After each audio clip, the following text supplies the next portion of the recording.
Je tenais tout d'abord à reconnaître que les terres sur lesquelles je me trouve en ce moment font partie du territoire traditionnel non cédé du peuple Anishinaabe Algonquin. Et les peuples de la nation Anishinaabe Algonquin vivent sur ce territoire depuis des millénaires. Je tenais surtout à reconnaître que leur présence et leur culture l'ont enrichi et l'enrichissent toujours.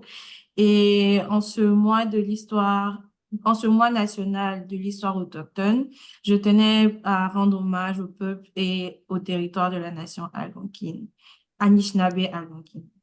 Alors, au nom de la direction de l'immigration francophone de la FCFA, je tenais vraiment et encore une fois à vous remercier pour votre participation massive à notre webinaire et à cette discussion.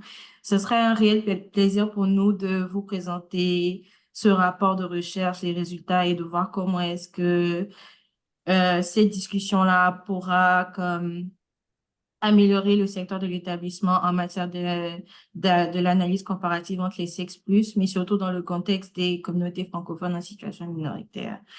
Alors, je suis Maëva, je suis la personne responsable du projet de renforcement des capacités en matière d'ACS+, pour la FCFA.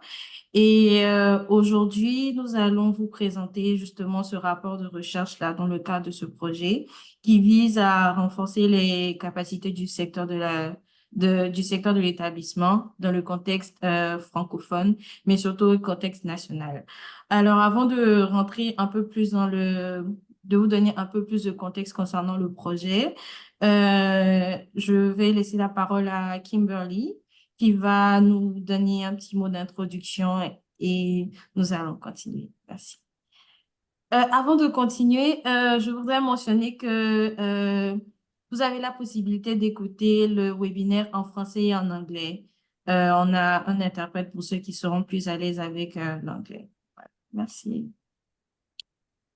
Merci beaucoup, Maëva. Bonjour tout le monde. C'est un plaisir de vous voir cet après-midi. Je reconnais les noms, je reconnais les visages.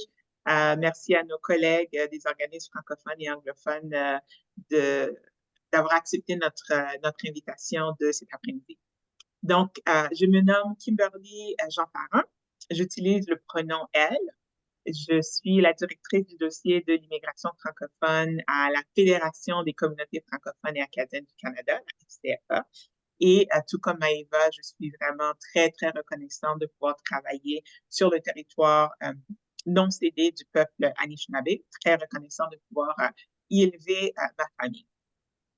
Donc, ravie de vous partager aujourd'hui cette étude réalisée par la FCFA en collaboration avec les différents organismes cadres du secteur de l'établissement. Donc, cette étude a été faite dans le cadre du projet d'amélioration de la capacité du secteur de l'établissement en matière d'analyse comparative entre les sexes plus, d'ACS+.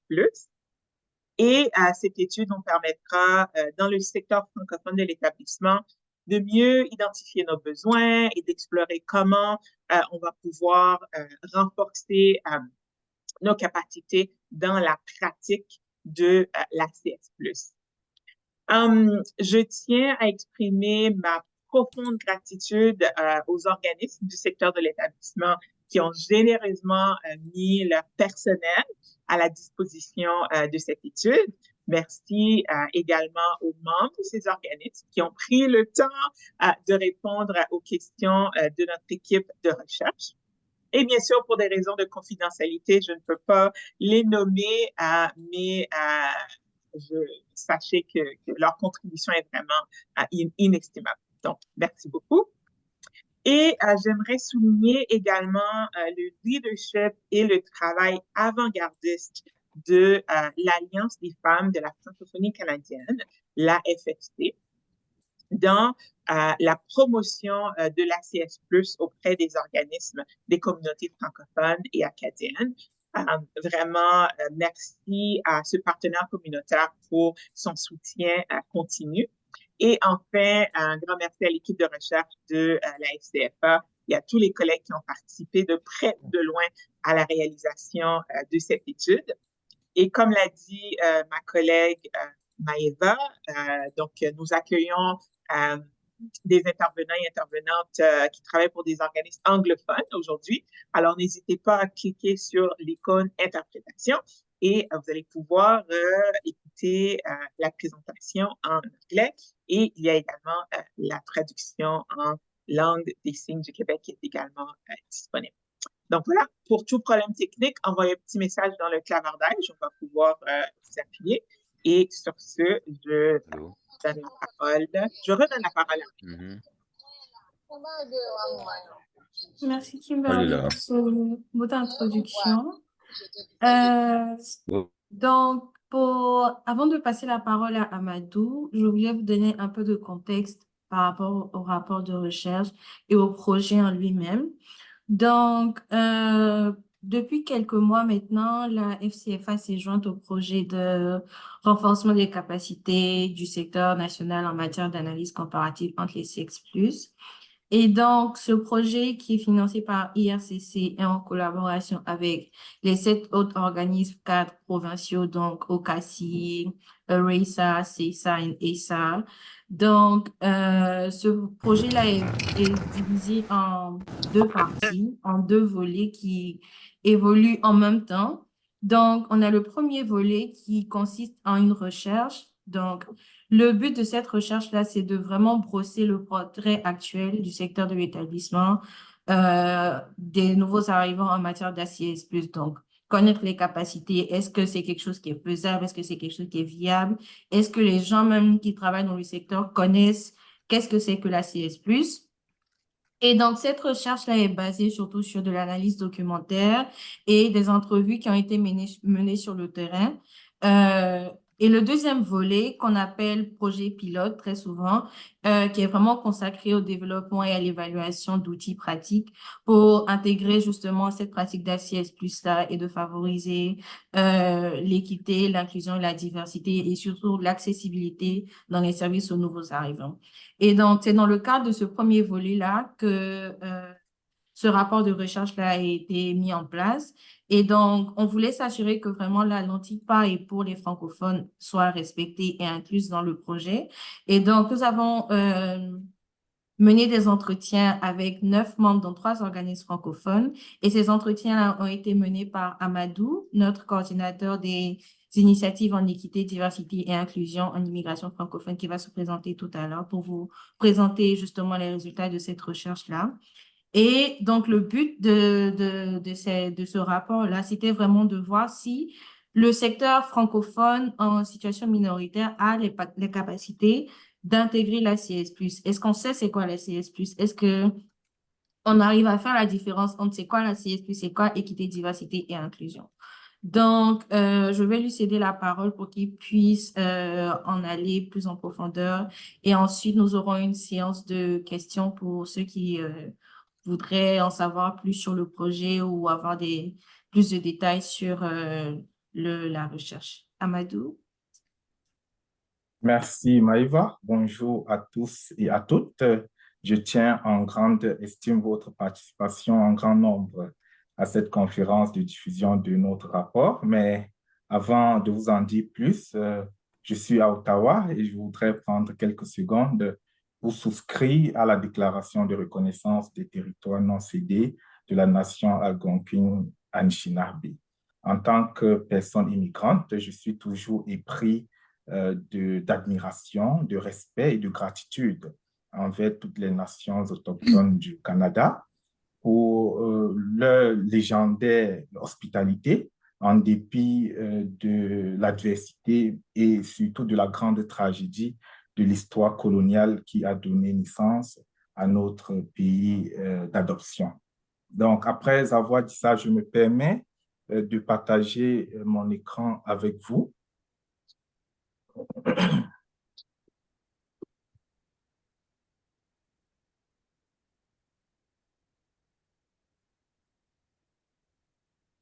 Alors, cette présentation est donc intitulée Rapport d'études sur les capacités du secteur francophone de l'établissement en matière d'analyse comparative entre les 16+. C'est une étude d'évaluation réalisée pour nourrir et éclairer le projet de renforcement des capacités du secteur national de l'établissement en analyse comparative entre les CES+. Ma collègue Maïva a déjà présenté le contexte et les partenaires du projet, et ce qui me permet d'aller rapidement à l'essentiel avec notre plan de présentation qui laisse apparaître donc la question à laquelle cette étude est censée répondre, les objectifs de l'étude, la démarche pour atteindre ces objectifs, les défis rencontrés dans le processus de recherche et enfin les résultats et les recommandations.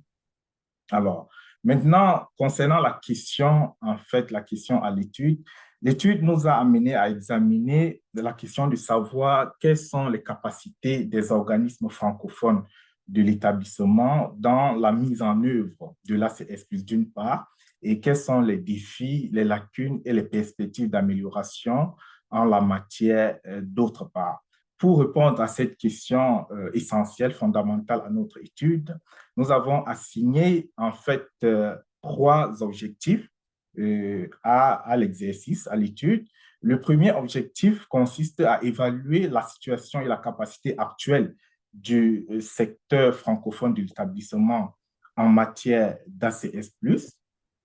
Quant au deuxième objectif, il nous invite à identifier les principaux atouts et les lacunes de ces organismes dans la mise en œuvre de cet outil de gouvernance. Et enfin, le troisième objectif consiste à explorer dans la perspective des personnes interrogées et donc des organismes d'établissement, les possibilités de renforcement des capacités du secteur en ACS+. Pour atteindre ces objectifs, nous avons employé une démarche fondée sur la collecte des données qualitatives. Donc, nous avons fait une recherche qualitative par entrevue individuelle. Donc, le présent rapport, en fait, a été obtenu à partir de l'analyse des données de 9 entrevues individuelles de type semi-directif réalisées dans 3 organismes francophones du secteur de l'établissement à raison de 3 entrevues par organisme. Dans chaque organisme, les entrevues d'une durée de 45 à 60 minutes ont été réalisées avec le personnel de la direction, de la gestion de programmes dans des cadres intermédiaires et de la gestion de cas dans le personnel de première ligne. Et dans ces entrevues, nous ont permis de documenter en fait les pratiques en vigueur dans ces organismes relativement aux enjeux d'équité, de diversité, d'inclusion et d'accessibilité. Aussi, nous avons pu recueillir les avis des membres du personnel sur l'ACS+, et sur sa mise en œuvre dans leur secteur d'activité, à savoir le secteur de l'établissement. Et les entrevues ont été enregistrées à des fins de traitement et d'analyse, mais aussi et surtout à des fins de rigueur dans l'exploitation des témoignages ou des expériences qui nous ont été communiquées. Alors, ces enregistrements ont fait l'objet de transcription et ce qui nous a donné un matériel empirique d'environ 300 pages de transcription que nous avons analysé suivant une approche thématique, c'est-à-dire que nous avons classé les informations, les données obtenues en catégories, et suivant 3 catégories que nous avons définies, les catégories d'analyse. La première catégorie, c'est ce que j'ai appelé ici les capacités organisationnelles en ACS+. Elle renvoie à la combinaison de divers types de ressources dont un organisme a besoin pour mettre en œuvre de façon efficace et efficiente l'analyse comparative entre les CES+, aussi bien dans sa gouvernance que dans ses services. Cette catégorie, par exemple, nous a permis d'établir si les organismes ciblés disposent des ressources humaines compétentes en ACS+, disposent des ressources financières, matérielles, ainsi que des procédures administratives qui puissent favoriser une intégration harmonieuse de l'ACS+, dans leur culture organisationnelle. Quant à la deuxième catégorie d'analyse que nous avons mobilisée, elle fait référence, cette catégorie, aux obstacles et aux limites qui empêchent les organismes ciblés d'intégrer efficacement l'ACS+, dans l'élaboration des politiques, des projets, des programmes. Donc, ce sont les défis et les lacunes. Et enfin, la dernière catégorie d'analyse mobilisée nous a permis d'explorer avec le personnel des organismes en question les pistes de solutions et les circonstances favorables qui peuvent donc faciliter les capacités, renforcer les capacités existantes dans la pratique de l'ACS+. Avant d'aller aux résultats, je me permets quand même de dire un mot sur les défis et surtout sur les limites de cette étude, au moins par honnêteté intellectuelle en réalité. Le défi principal de cette étude a été de convaincre certaines personnes, pas tout le monde, certaines personnes, que notre rôle n'est pas un rôle de contrôle ou d'audit. Nous ne sommes pas là pour faire l'audit de l'organisme et de prendre des décisions, pas du tout. Nous sommes là juste pour faire de la recherche, faire une évaluation et proposer des pistes, des solutions aux problèmes que nous aurions trouvés sur le terrain.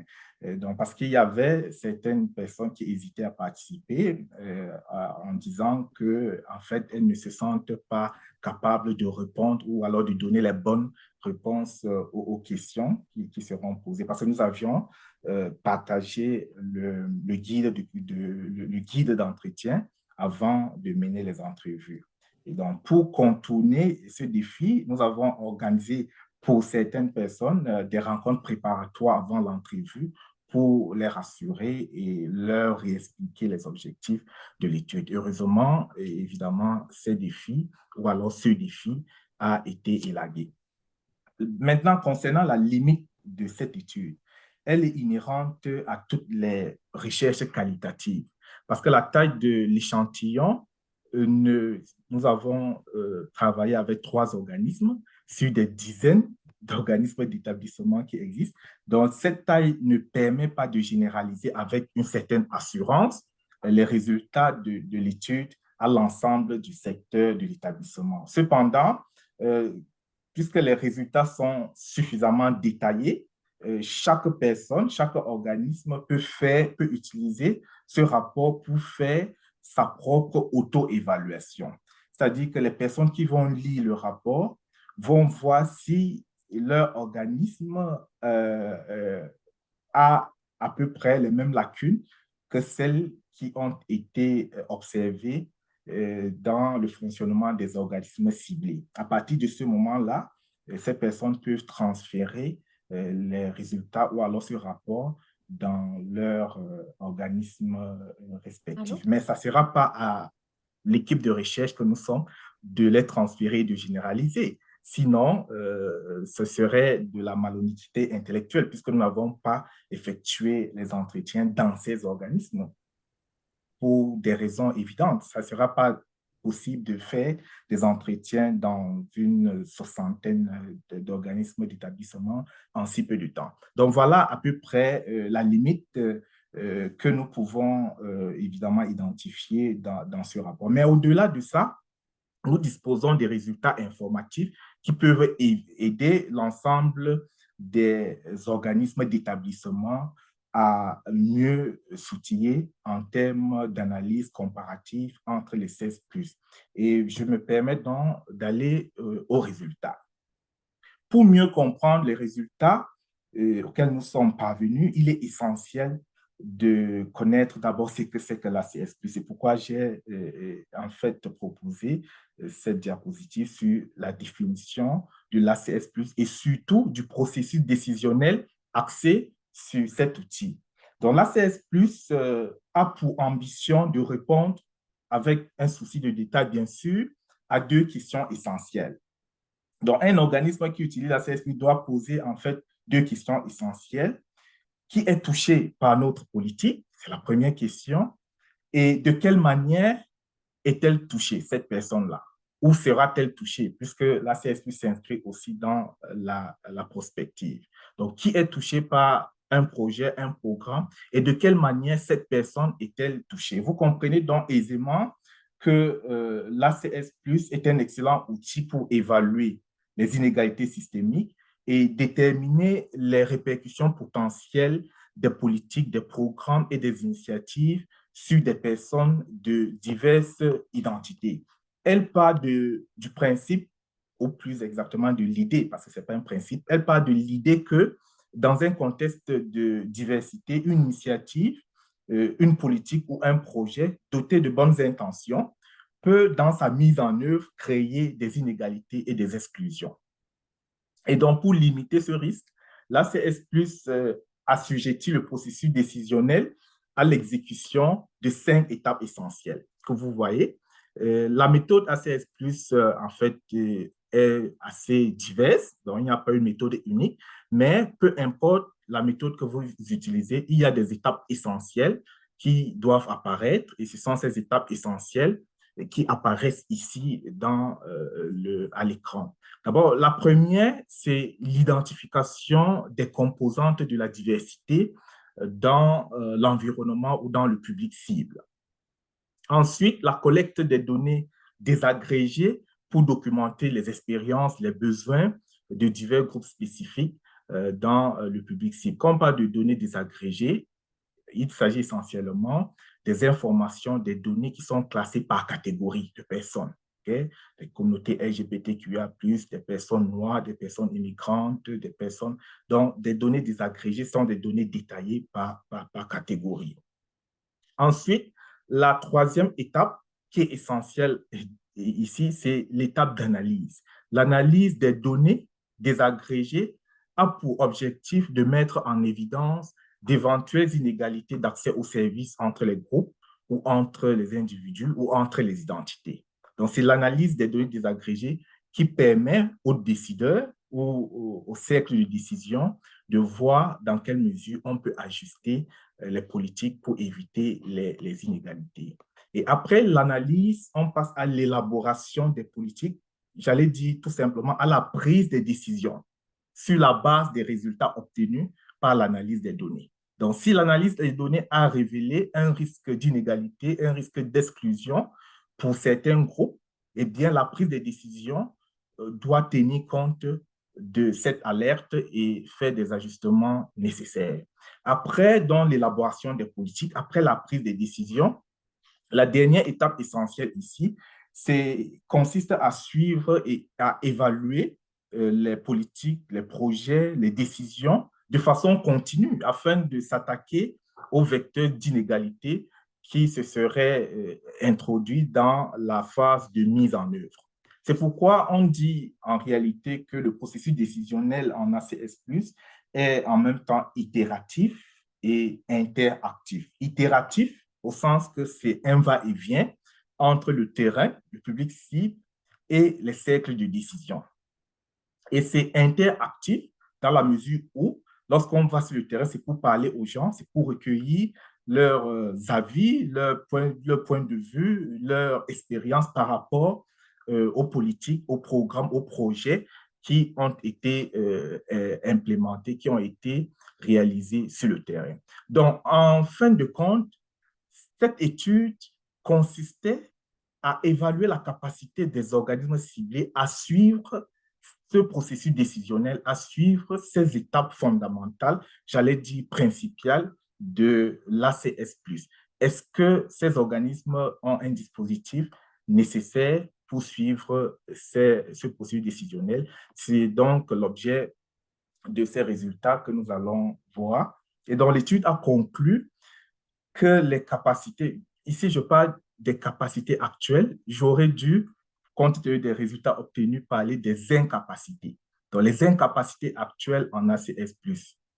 En réalité, si on parle des capacités, on dirait que ce sont des capacités très embryonnaires parce qu'elles ne donnent pas lieu à une mise en œuvre effective de l'ACS+, au sein de ces organismes.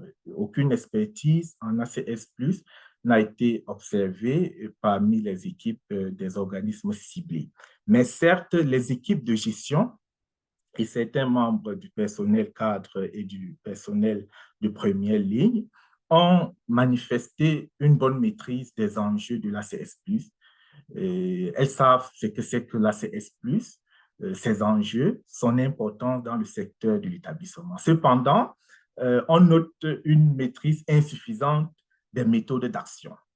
Donc, ça nous plonge dans une situation où l'on sait tout, mais rien ne fonctionne, conformément à l'ACS+. Donc, il y a une maîtrise théorique de l'ACS+, et, et les équipes sont clairement en indélicatesse avec la méthode pour réaliser cet ACS+. Et aussi, nous avons constaté au sein des équipes un déséquilibre des compétences et des connaissances en ACS+. C'est-à-dire, il y a un organisme où le personnel de direction connaît presque tout de façon théorique sur l'ACS+, mais la gestion des programmes, c'est-à-dire un cadre intermédiaire ou un cadre intermédiaire, n'a jamais entendu parler de l'ACS+. La personne m'a dit que sa première fois d'entendre parler de l'ACS+, c'est quand la direction lui demandait de se rendre disponible pour participer à l'entrevue avec nous. Donc, vous voyez, ce déséquilibre, c'est au sein d'un même organisme, entre le personnel qui est aussi proche, la direction et la gestion des programmes.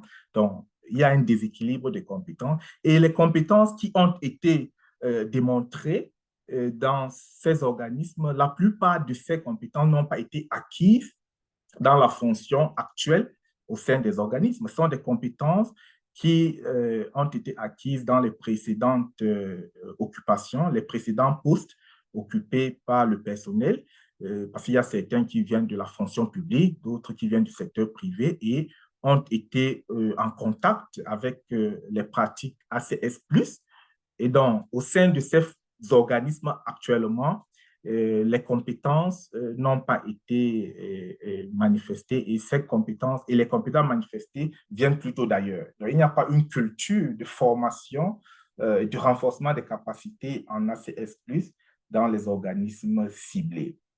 Au-delà de ce déséquilibre des compétences, nous avons évidemment les compétences limitées dans la collecte et l'analyse des données désagrégées, aussi bien qualitativement que quantitativement, ce qui pose un vrai problème fondamental. Parce que dans les témoignages, les entrevues, certaines personnes de la direction ont affirmé, et surtout les personnes cadres, la gestion des programmes, ont affirmé qu'elles pratiquent la CS+. Mais lorsqu'on observe de façon approfondie le processus décisionnel et opérationnel, on ne constate absolument aucune phase de collecte des données désagrégées. Et pourtant, les données désagrégées sont absolument essentielles pour l'ACS+. Les données désagrégées sont à l'ACS+, c'est que l'impôt est à l'État, c'est-à-dire une ressource vitale. Sans données désagrégées, vous ne pouvez pas, évidemment, faire l'ACS+. Les seules données que nous avons observées, qui sont collectées, sont les données très basiques demandées par IRCC. Et ces données sont collectées pour être données à IRCC, pas pour faire l'objet d'analyse. Ce sont les données basiques sur le pays d'origine, le sexe, l'âge et autres. Donc, ça ne donne pas vraiment les informations sur les identités fragmentées ou désagrégées. Ensuite, ce qui donne lieu à des pratiques et des procédures qui, de notre point de vue, sont incompatibles avec l'ACS+. Je prendrai un exemple. Lors d'une entrevue avec un personnel de première ligne, la personne nous a expliqué que son rôle consiste à recevoir les personnes immigrantes et à les orienter vers les ressources et les organismes et les services dont elles ont besoin. Et nous avons demandé à cette personne si elle collecte ou elle donne la possibilité aux personnes immigrantes de donner, par exemple, les informations sur leur orientation sexuelle. Est-ce qu'elles appartiennent aux communautés de LGBT2IA+. Évidemment, cette personne nous a dit non, nous ne posons pas de questions sur l'orientation sexuelle, ce qui est absolument incompatible avec la CS+.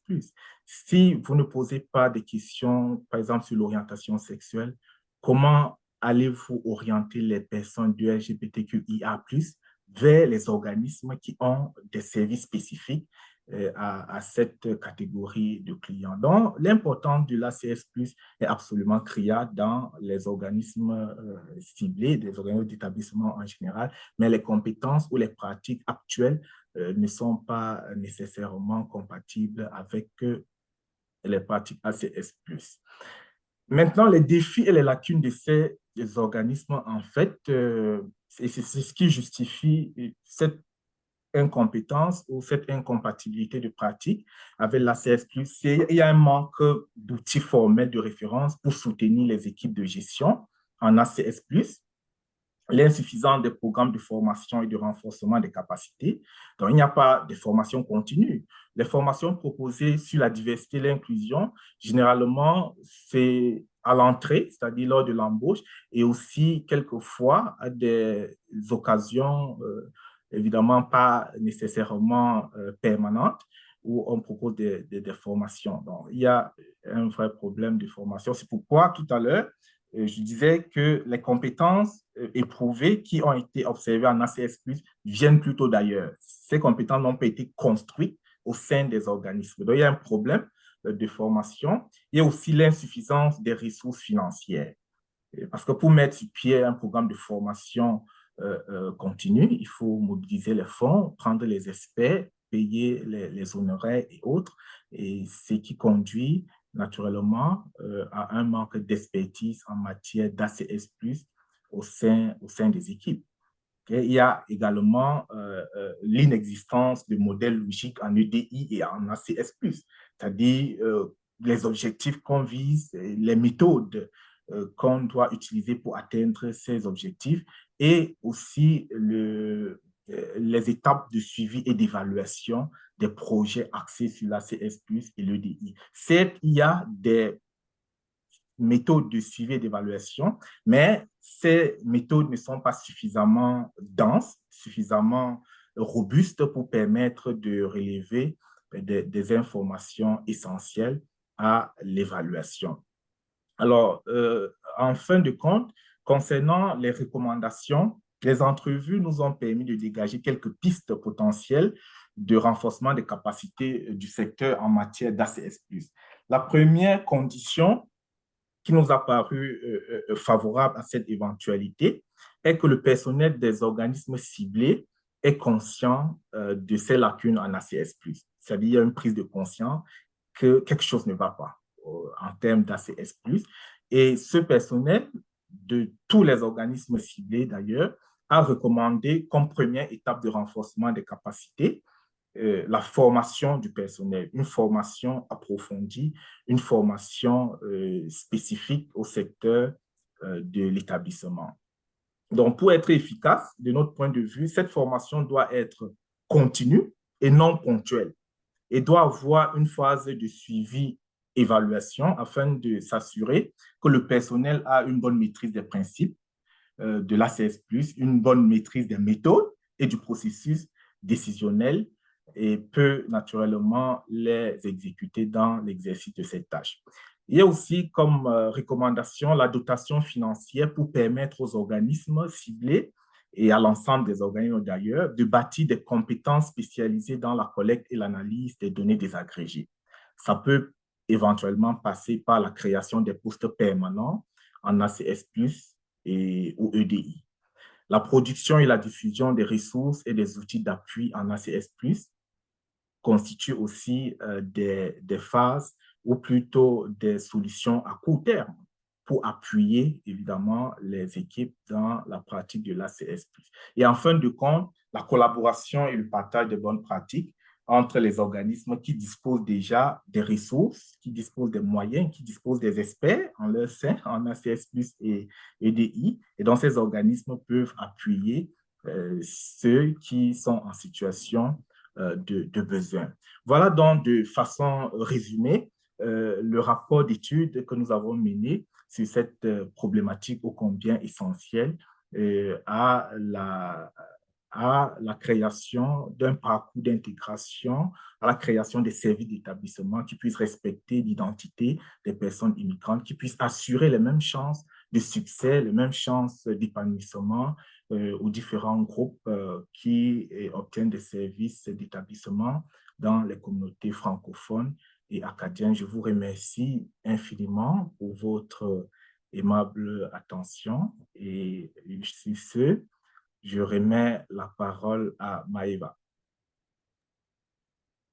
Merci Amadou pour cette belle présentation très instructive et très riche en informations. C'est vrai que je travaille sur le projet, mais à chaque fois qu'on a des discussions et des conversations, on en apprend toujours un peu plus avec toi. Donc, merci infiniment d'avoir pris le temps, de ton temps surtout d'avoir